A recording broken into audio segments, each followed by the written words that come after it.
So in this video, we're going to look at commuting and home working data and how and why you might want to include that in your carbon footprint. So why do we need this sort of data? Well, staff commuting and home working impacts are part of your wider organisation carbon footprint. That impact wouldn't be having if it wasn't for your business. So we need to represent that if we can to have a more complete view of our carbon footprint. They can be a really significant part of some companies' carbon footprints. We've seen commuting, for example, being 20, 30, 40% of a business's carbon footprint. So really important to understand what that is for you.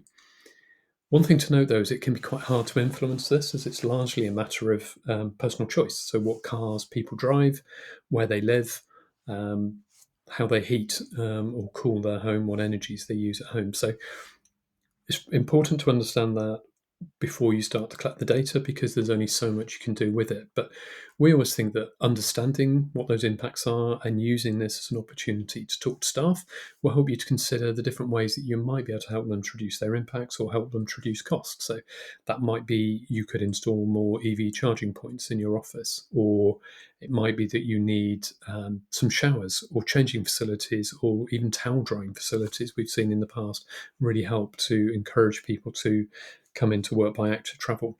It could be energy efficiency advice at home or encouraging people to use 100% renewable energy tariffs at home.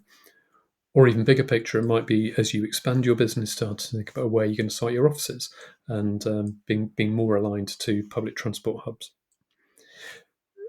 Survey work can be really complex. We're just going to give you a really simple guide in this video, but we do provide a specific service around this. So if that is helpful, do get in touch and we can talk about what you need and what that might cost.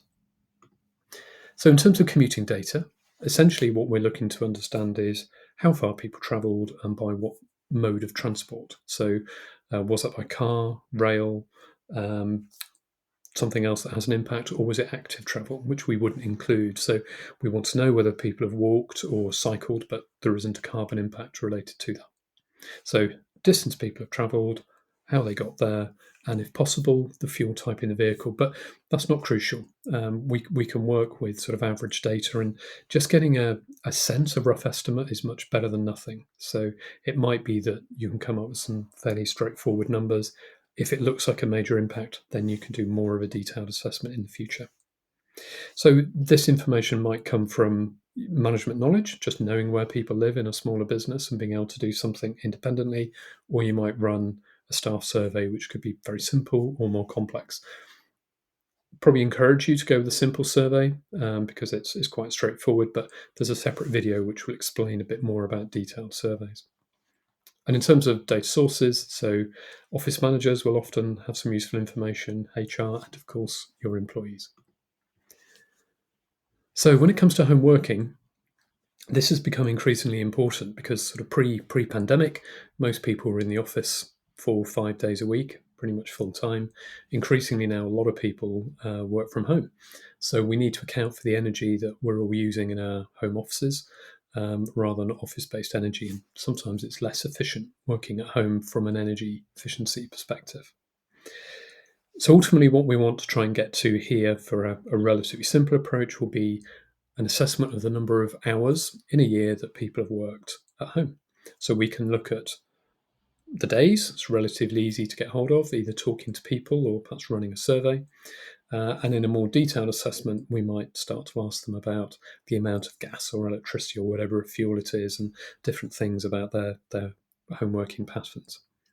So as before, management knowledge is useful here, as are staff surveys, and it's the same group of people to talk to. I just thought it's useful to have a quick sort of worked example around this. So let's keep some numbers quite simple. So if you have 10 staff in your business and everyone works at home 1 day a week, for 8 hours a day for 46 weeks a year, that'll be 460 days a year working from home. So 46 times 10 people 1 day a week. And then based on 8 hours a day, that would give us 3,680 FTE hours, as the footprint tool will want, of working at home. So you can plug that number in and it will help calculate carbon impact on that. And as before, start simple. We don't have to go really complex from the get-go.